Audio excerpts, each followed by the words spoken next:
Hari ini adalah Valentina mengalahkan Corona.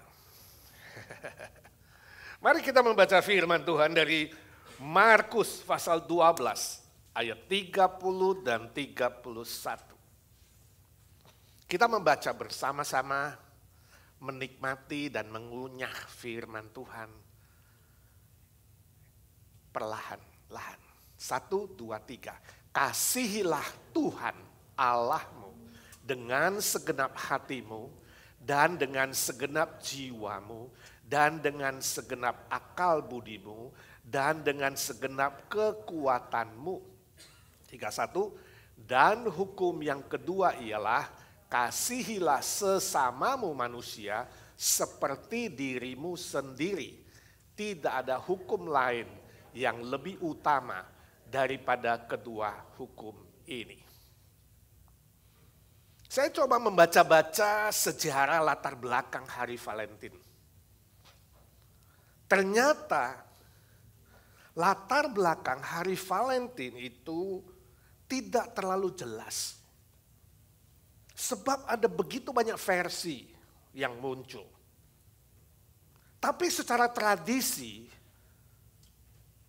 Hari Valentin itu dirayakan dengan mengingat salah seorang bapak gereja di abad yang ketiga yang bernama Valentinus. Kalau wanita memakai nama Valentina, pria Valentinus. Nah, bapak gereja ini di zaman itu telah menjadi berkat bagi orang banyak. Khususnya ketika kekristenan itu dianiaya pada zaman Kaisar Romawi. Waktu itu Kaisar Claudius II.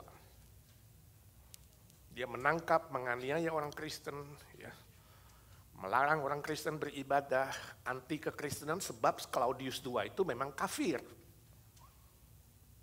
Tapi Bapak Gereja Valentin itu rajin, ya, melayani orang-orang yang sakit, orang yang susah, orang yang sedih, ya, dengan cinta kasih Kristus. Bahkan ketika ada larangan untuk menikahkan pria dan wanita dengan iman Kristen atau cara Kristen, si Valentin ini, Bapak Gereja ini berani melakukannya. Jadi dia mulai terkenal. Claudius II tidak suka, dia kemudian menangkap dia, membawa ke dalam penjara. Tapi penjara tidak bisa menutup pelayanannya. Dalam penjara dia tetap menulis surat. Melayani orang-orang, menghibur, menguatkan. Dan ada sebuah ciri khas dalam suratnya, pada penutupnya dia katakan, dari Valentinmu. Yang diartikan dari, ya, kekasih yang mengasihimu dengan kasih Kristus. Itu ciri khasnya.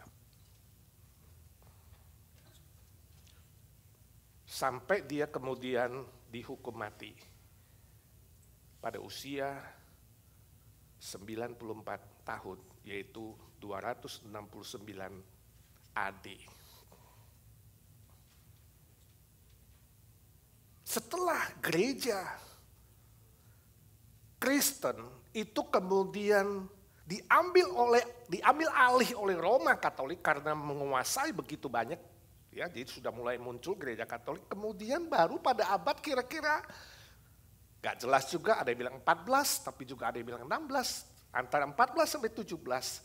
Barulah kemudian Paus menentukan hari perayaan Valentin, mengingat Bapak Gereja Valentinus. Dia dianugerahi Santo Valentinus. Di Amerika sendiri perayaan ini baru muncul sekitar 1840. Ya, jadi bukan sejak dulu, baru tahun 1840 itu dirayakan. Tapi untuk merayakan cinta romantis antara suami dan istri atau pasangan yang sudah berpacaran. Jadi ini antara suami dan istri, pria dan wanita. Baru di kemudian hari, perayaan Valentine ini berkembang karena mungkin bisnis, ya, berkembang bukan hanya dirayakan hari cinta kasih antara suami dan istri, tapi juga antara sahabat. Dengan apa?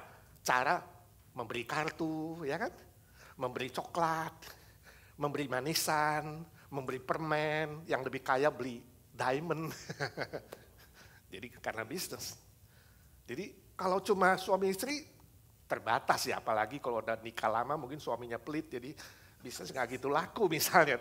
Tapi kalau ini cinta kasih yang apa saja, teman dengan teman, ya kan, dengan bos dan pegawai, ada begitu banyak relasi persahabatan, maka bisa menjadi meluas.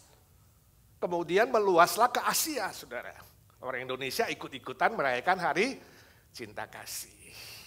Gitu. Dan tahun 1978 di Jepang kemudian mengembangkan hari Valentine 14 Februari dengan warna pink diubah menjadi White Valentine. Jadi hari Valentine putih. Dirayakan pada 1 bulan sesudahnya, 14 Maret. Kalau pada 14 Februari saudara menerima hadiah, entahkah coklat, permen, kartu, apa saja, maka saudara tidak boleh diam-diam cuma say thank you. Saudara harus membalasnya pada Maret nanti, 1 bulan kemudian, disebut White Valentine. Bisnis lagi. Jadi laku kan, White Valentine nih, gue dikasih coklat, gue mau balas kasih coklat. Gitu. Jadi bisnis coklat laku begitu. Ini di Jepang. Lalu merambat ke Korea. Saya nggak tahu Indonesia belum kali ya, White Valentine jarang dengar ya, sudah pernah dengar nggak? Valentine putih. Jadi hari itu nggak pakai pink lagi, tapi pakai putih. Hebat ya. Itu sebabnya hari ini ada sebagian orang Kristen tidak suka dan tidak mau merayakan hari Valentine. Untuk apa hari cinta kasih ini? Semua soal bisnis saja. Ada yang bilang begitu. Ada yang mengatakan itu mah hari raya yang dibuat oleh gereja Roma Katolik. Aku gak mau merayakannya. Aku orang Kristen. Gitu. Atau ada yang mengatakan itu sebenarnya hari raya orang kafir. Karena pada abad-abad awal abad 34 itu ada perayaan orang kafir pada tanggal 14 Februari. Lalu bagaimana dengan kita? Bagi kita sebenarnya orang Kristen masa kini, kalau sudah tanya saya bilang gak ada masalah. Kita rayakan, ya. Jadi saudara mau pakai pink silakan. Kenapa? Sebab intisarinya adalah apa? Cinta kasih. Merayakan hari cinta kasih. Intisarinya adalah kenapa kita tidak mengambil hari raya apapun di muka bumi ini menjadi pintu masuk kepada pekabaran Injil, khususnya mengabarkan cinta kasih Kristus. Sebab segala sesuatu adalah dari Dia, Kristus, oleh Dia, kepada Dia, bagi Dialah kemuliaan selama-lamanya. Ini iman reformasi. Ketika mengklaim segala sesuatu adalah milik Tuhan, siapapun yang menggunakannya, kita klaim balik sebagai pintu masuk untuk mengabarkan Kristus, memenangkan jiwa dengan kasih Kristus. Amin. Jadi iman itu bukan bodoh, ada orang iman itu bodoh. Waduh, itu kan dipakai oleh orang kafir, kita nggak boleh pakai lagi. Itu kan dipakai oleh orang yang belum percaya, sudah nggak boleh pakai. Lama-lama orang Kristen pakai apa? Pakai daun-daunan. Kembali ke Firdaus kamu. No, kita orang yang berhikmat. Itu sebabnya saya ingin mengajak saudara hari ini untuk memikirkan bagaimana membagi kasih Kristus kepada orang lain pada masa hari Valentine ini. Pakai momen ini untuk apa? Menceritakan kasih Kristus dan membagi kasih Kristus. Amin. Pintu masuk. Dan ini alasannya saya memberi judul khotbah hari ini adalah Valentina mengalahkan Corona. Sebab apa? Sebab pada abad kedua dan ketiga, ketika orang-orang Kristen menderita, Valentine membawa kesembuhan, penghiburan, dan obat yaitu cinta kasih. Hari ini manusia mengalami penderitaan karena corona yang membawa merahnya. Dan kita kabarkan Valentina, Kristus, kasih itu mengalahkan penderitaan. Amin. Dengan spirit seperti inilah, jiwa seperti inilah kita akan belajar firman Tuhan yang kita baca tadi. Bahwa cinta dapat mengalahkan derita. Yang dialami oleh manusia di zaman ini. Nah pertanyaannya cinta yang bagaimana yang bisa mengalahkan derita itu? Menurut Markus pasal 12 ayat 30 sampai 31, kata kasihilah Tuhan Allahmu, kasih di situ, bahasa aslinya adalah agapesis. Itu dari kata agape, artinya cinta ilahi. Bukan sembarang cinta.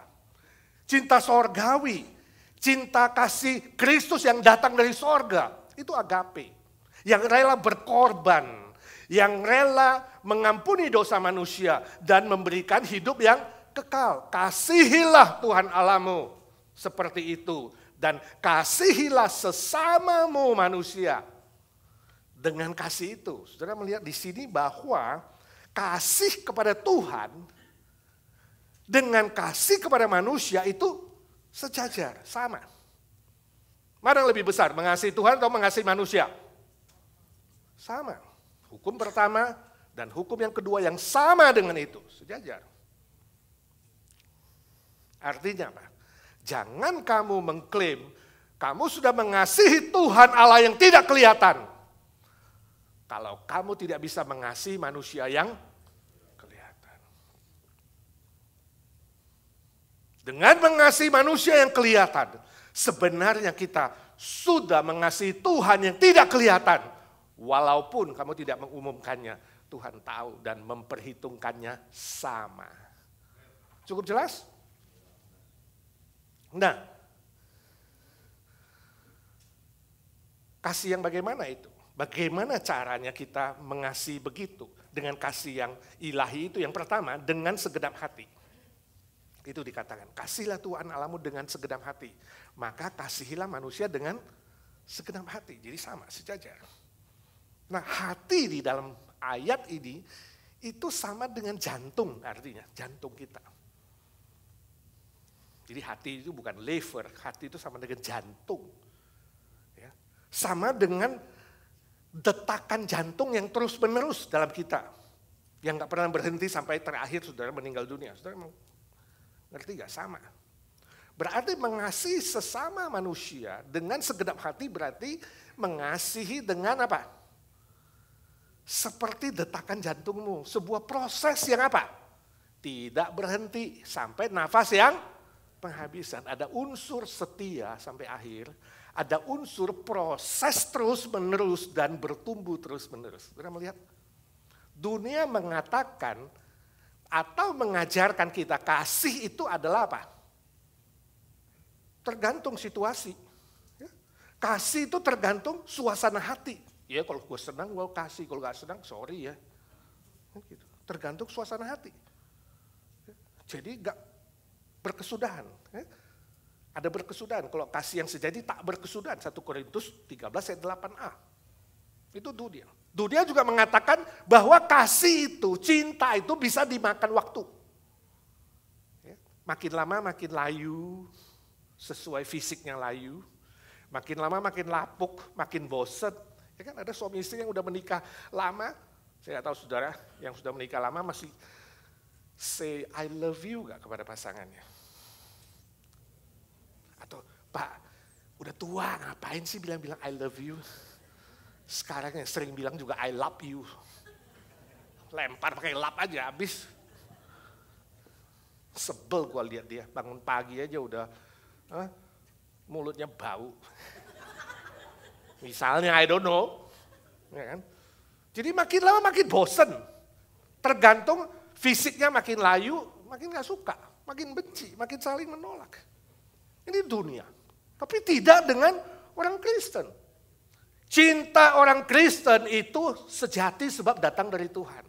Dan adalah sebuah proses Yang sebaliknya, makin hari makin cinta, makin hari makin akrab, makin hari makin mengasihi. Saya coba cari statistik perceraian di Amerika di masa corona, saudara. Karena ini kita bicara bagaimana corona yang membawa merana. Tahun 2020, tingkat perceraian di Amerika yang menikah 1 tahun 40-50%. Mengerikan ya, masa corona. Tahun 2021 rata-rata 45%. Negara yang paling tinggi tingkat perceraiannya adalah Spanyol, mencapai 63%. Mengerikan ya, ini cinta manusia, dunia hari ini. Ada yang kawin 3 bulan, cerai ada yang 1 bulan, cerai ada yang, saya ingat bintang film dulu kawin 24 jam minta cerai. Ini manusia dunia. Orang Kristen tidak begitu, saudaraku. Cinta orang Kristen tidak boleh lapuk, tidak boleh layu, tidak boleh bosan. Tapi harusnya progresif, makin bertumbuh, makin akrab, makin indah, makin bersaksi untuk kemuliaan Tuhan. Itu sebabnya waktu anniversary Ruben dan Dian saya kasih ayat itu dari Kejadian 26 ayat 8 itu. Pasangan yang paling indah menurut saya adalah Ribka dan Ishak. Sebab waktu itu mereka sudah umur 80-an. Tapi Ribka itu masih kelihatan elok karena dia memperelok dirinya. Sampai Raja Abimelek itu pagi-pagi waktu dia buka jendela dia ngintip, tadinya dia naksir. Tapi karena tahu Ishak bilang itu adiknya, dia gak berani. Tapi waktu dia buka jendela dia lihat, si Ribka sama Ishak cumbu-cumbuan. Tahu gak cumbu-cumbuan? Artinya apa? Ini pasangan nenek sama kakek 80 masih hot. Luar biasa. Om ketawa, saya tahu 90 masih hot.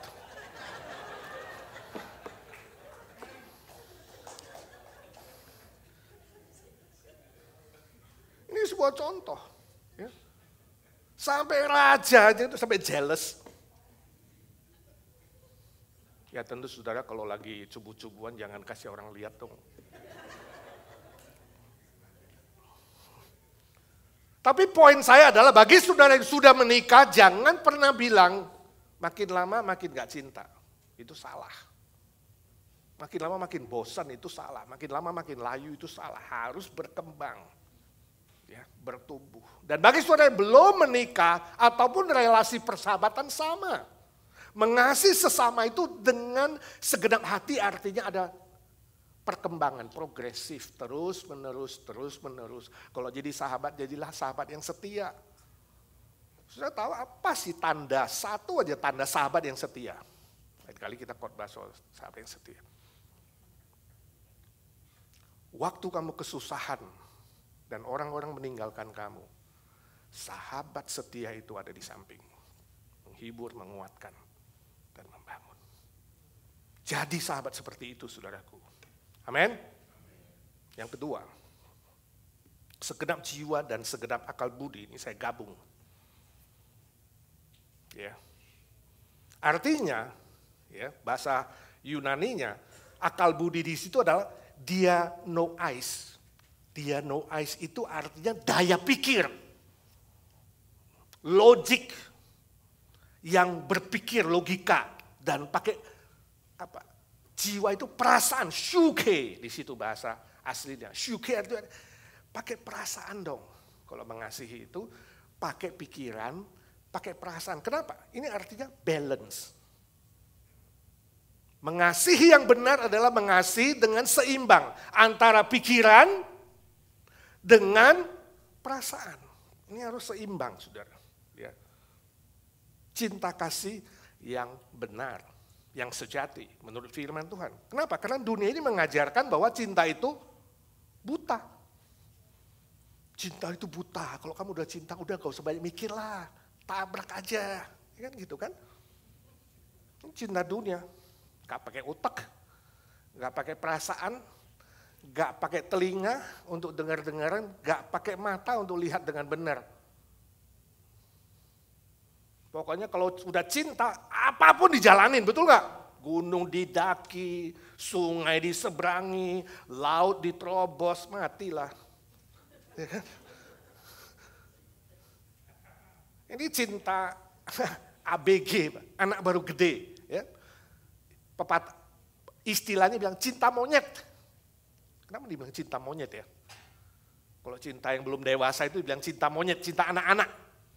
Karena monyet itu loncat-loncat. Cinta 2 hari sini, pindah sana cinta 3 hari, sana lagi 4 hari, kayak monyet. Saudara. Karena apa? Gak pakai pemikiran yang jernih. Ada yang bilang, kalau udah cinta, aduh saya jalani dah, makan batu juga oke. Jangan saudara, kalau mantumu, calon mantu bilang, gak apa-apa yang penting makasih. Tanya, kasih makan batu, jangan. Suruh berpikir yang baik. Zaman saya dulu waktu muda itu ada pepatah bilang, kalau cinta sudah melekat, tahi ayam rasa coklat. Itu goblok.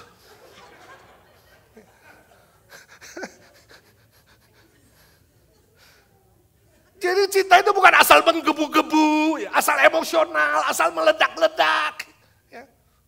Nekat, bukan saudara. Betul-betul karena firman Tuhan itu pakai pikiran yang jernih. Juga pakai perasaan yang betul. Ini balance ini sangat-sangat penting. Suatu hari ada seorang anak perempuan, dia tulis surat kepada bapaknya. Ya mungkin zaman ini gak pakai surat lah, pakai teks lah. Dia bilang, papi aku itu sedang jatuh cinta sama seorang anak laki-laki. Tapi kami hubungan jarak jauh. Saya di Amerika, dia di India. Ya, kami itu kenalan di website. Website dating kan ada kan, dating website. Lalu setelah kenalan di website, di dating di situ dikenalkan, lalu kami kemudian jadi teman di Facebook. Setelah dia teman di Facebook, kemudian kami tiap hari ngobrol di WhatsApp. Setelah ngobrol lama-lama, kita itu mulai pacaran dan cinta. Ya. Dan dia melamar saya, propose. Ya. Lamarnya lewat Zoom. Karena jarak jauh. Dan kemudian saya bilang ya dan kami mulai ada relasi hubungan. Makin dekat 3 bulan ini ya. Dan pacaran lah di metaverse. Jadi sama-sama pakai Google. Metaverse ketemu.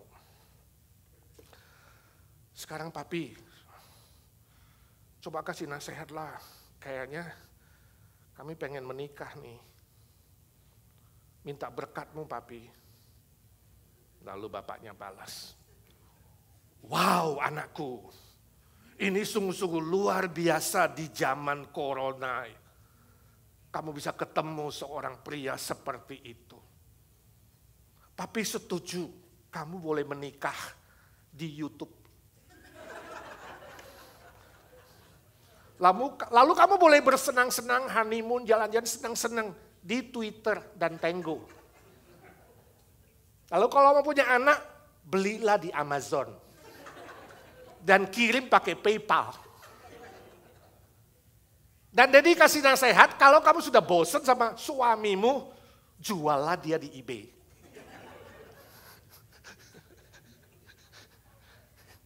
Bapaknya humoris juga ya.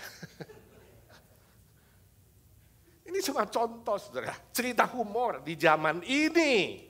Ya.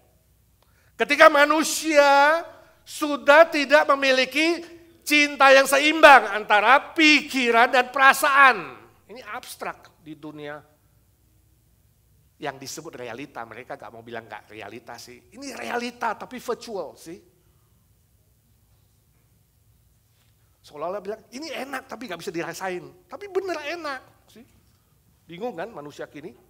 Hati-hati saudara, khususnya dengan metaverse nih. Kalau saudara udah pakai Google, saudara jadi orang lain dan saudara bisa ketemu siapa. Sekarang sudah mulai ada gereja metaverse. Saudara masuk ke gereja, gak usah lagi YouTube, saudara masuk ke gereja di metaverse. Saudara di rumah pakai Google, tapi ketemu orang di gereja. Wah, asik kan? Bahkan terakhir ada kejahatan muncul di metaverse. Ada wanita yang ingin mensu seorang pria sebab dia bilang dia diperkosa di metaverse. Luar biasa ya. Ini manusia ini. Facebook ingin mengembangkan ini. Dan dia ganti namanya jadi Meta kan, perusahaan Facebook. Tapi tahukah saudara bahwa bahasa Ibrani, Meta itu artinya mati?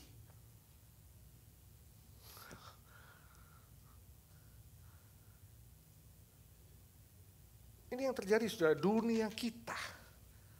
Dunia kita. Cinta tanpa pikiran yang sehat akibatnya sangat berbahaya. Cinta tanpa perasaan yang benar dan sejati akibatnya jadi apa? Hambar, bosan.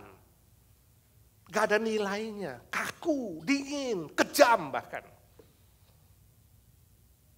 Suatu hari, Otong dan Oneng yang menikah setahun, dapat seorang bayi.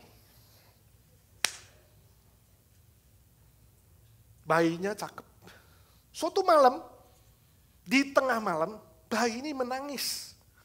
Kenceng. Lalu yang jadi suami si Otong bangun. Dia mendekati bayinya di ranjang itu. Dia melihat, dia senyum. Ya. Dia geleng-geleng kepala. Anaknya masih menangis. Si Oneng di ranjang melihat suaminya, wah dia juga terharu. Kok suaminya bangun dulu? Lalu Oneng memeluk suaminya dari belakang. Suamiku, anak kita cakep ya. Aku bahagia deh punya suami seperti kamu. Bisa memperhatikan dan mengasihi dia. Lalu Otong geleng-geleng kepalanya. Dia bilang, Oneng, Oneng, masa kamu beli ranjang bayi segini 10 juta? Mahal amat. Ini gak masuk akal ini, ranjang beginian 10 juta. Saudara, ini humor. Ketika istrinya pakai perasaan, seolah-olah suaminya mengerti si bayi, suaminya pakai logika, hitung-hitungan. Beli ranjang jangan mahal begitu dong. Nah, permisi tanya, selama ini saudara lebih main perasaan atau main otak? Ada orang bilang wanita itu lebih pakai perasaan. Pria itu lebih pakai pikiran, betul nggak? Setuju nggak? Lu? Hah? Istri, betul nggak? You lebih banyak pakai perasaan dan suami pakai otak. Betul. Istri manggut-manggut, artinya selama ini lu gak pakai otak.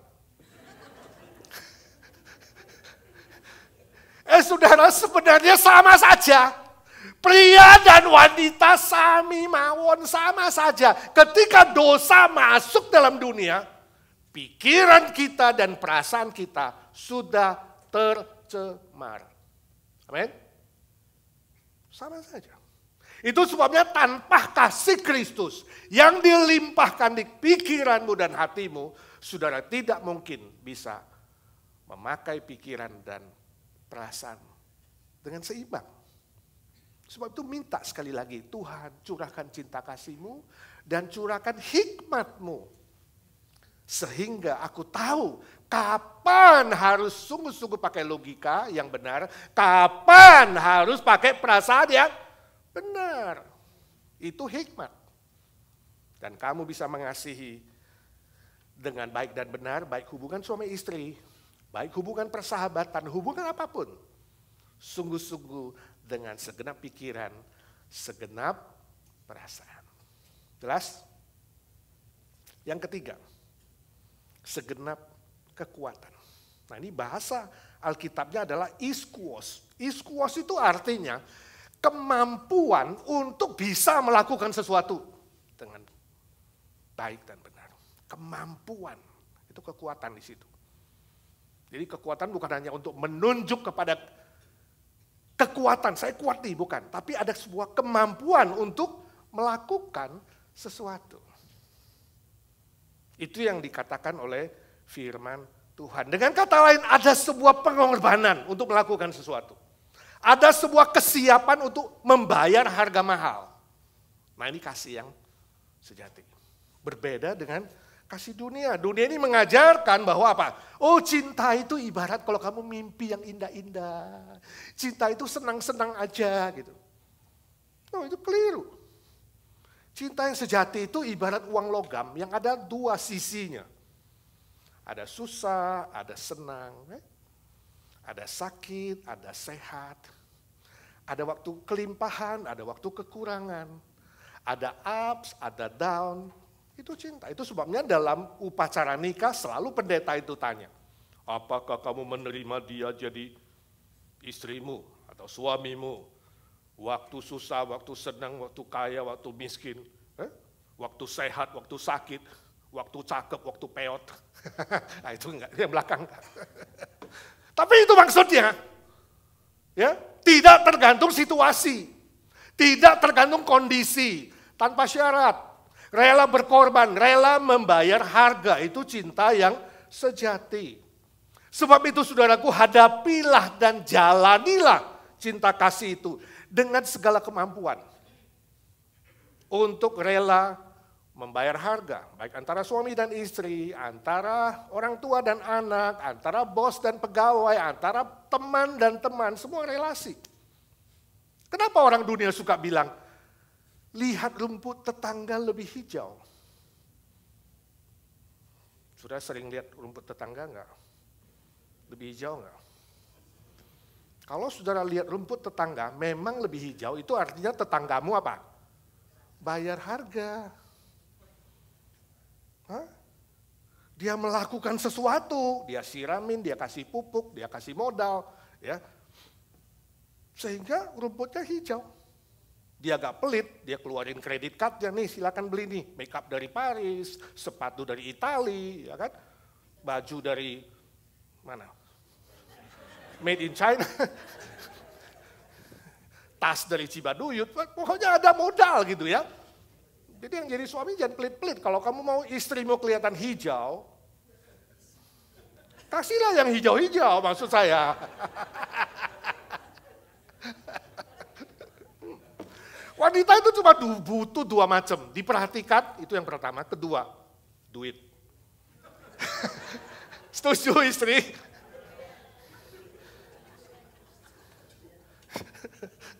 Itu kata orang dunia. Tapi kalau kamu memiliki kasih Kristus, gak usah pakai syarat-syarat apapun. Hatimu siap membayar harga, betul?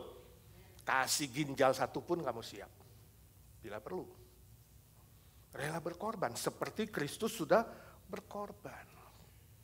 Kalau saudara perhatikan ayat 30, tadi muncul kata segenap, itu diulang 4 kali.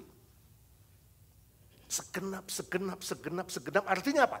Ada usaha yang maksimal. Ada usaha yang serius. Yang sungguh-sungguh kalau mengasihi itu bukan sembarangan, bukan asal-asalan. Tapi ada sebuah usaha yang maksimal. Itu maksudnya, bayar harga. Pengorbanan. Saya baca sebuah cerita. Suatu kali ada seorang ibu yang anaknya mulai besar, dia di rumahnya itu lalai, menaruh obat serangga pada tempat yang salah.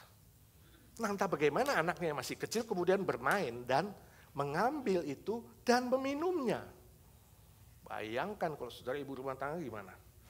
Wah gawat ini anak, akhirnya keracunan, gak tertolong, meninggal. Nah kalau saudara jadi istri gimana tuh? Suamimu masih di kantor.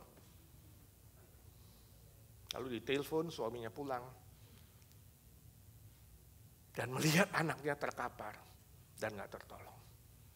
Nah kalau kamu sebagai suami, mau lakukan apa? Marah? teriak, gak terima, banting barang, pukul istri, ancam cerai. Saudara mau lakukan apa? Ternyata sang suami cuma memeluk anaknya. Menangis dengan sedih. Sampai tubuhnya bergetar. Istrinya ketakutan, menunggu apa yang akan dilakukan suami terhadap dia. Dia takut, bercampur sedih. Dia juga gemetar, gak tahu bagaimana selanjutnya. Setelah itu suaminya kemudian bangun menghampiri istrinya. Dia peluk istrinya erat-erat. Dia berkata, aku mengasihimu. Apa yang sudah terjadi dan telah terjadi. Dan apapun itu, aku tetap mengasihimu. Oleh kekuatan Tuhan, aku tetap mencintaimu dengan segenap hatiku. Oh, tadinya istrinya yang ketakutan jadi terhibur. Yang hampir pingsan kuat kembali. Yang putus asa kemudian bangkit kembali. Saudaraku, mungkin kamu bilang, Pak, sulit kalau terjadi padaku, aku gak bisa terima. Sulit, siapa bilang gampang? Bagi saya pun sulit. Kehilangan seorang anak itu sulit, saudara. Siapa bilang gampang? Bukan gampang. Bersandar kekuatan diri sendiri pasti gak bisa. Pasti gagal. Pasti akan melakukan kesalahan yang berikutnya. Tapi bersandar kepada kekuatan Tuhan. Itu kasih yang segenap kekuatan itu. Kita bisa dimampukan. Bukankah Rasul Paulus berkata, di dalam Kristus aku mampu melakukan segala perkara dan menanggung segala perkara di dunia ini. Filipi 4 ayat 13. Hanya di dalam kasih Kristus. Saudaraku, di masa corona ini, banyak orang lagi susah. Banyak orang menderita. Tapi saudaraku, yakinlah dengan kasih Kristus, Valentina bisa mengalahkan corona. Amin. Cinta menaklukkan derita. Bagikan kasih Kristus, beritakan kasih Kristus kepada orang banyak di luar sana. Dan kamu akan membawa kesembuhan, membawa pemulihan, membawa pengharapan, membawa sukacita dan hidup kekal bagi dunia yang menderita. Hari ini kita akan rayakan perjamuan kudus, mengingat cinta kasih Tuhan. Saya berdoa biarlah kasih Kristus dari sorga sekali lagi ditumpahkan kepada saudara sampai limpah. Saudara dan saya, kita dibanjiri oleh kasih Kristus. Supaya kita bisa membanjiri dunia. Dunia sekitar kita, mulai dari keluargamu, mulai dari pasanganmu, mulai dari temanmu. Orang-orang yang Tuhan izinkan kamu ketemu. Bagi cinta kasih Kristus itu dengan limpah. Meluap. Dan nama Tuhan dimuliakan. Dan dunia disembuhkan dan dipulihkan oleh Tuhan kita Yesus Kristus. Amin. Mari kita doa.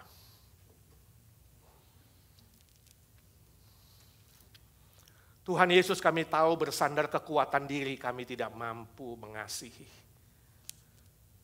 Tapi oleh cinta kasih-Mu, anugerah-Mu, kekuatan dan hikmat daripadamu, kami dimampukan untuk mengasihi. Mengasihi siapa saja tanpa diskriminasi. Suami, istri, orang tua, anak, teman, relasi, siapapun ya Tuhan, pakai kami menjadi alat yang menyalurkan cinta kasih-Mu, yang memulihkan ketakutan, memulihkan penderitaan, menyembuhkan sakit penyakit, membawa pengharapan, membawa sukacita pengampunan dan hidup kekal bagi mereka yang putus harapan, yang masih terhilang. Suara hamba-Mu sudah berhenti ya Tuhan. Biarlah suara Kristus, suara Roh Kudus terus mengiang-ngiang di hati kami, di jiwa kami. Dan kami dijadikan alat penyalur cinta kasih-Mu. Dalam nama Tuhan Yesus kami berdoa dan memohon berkat Tuhan. Amin.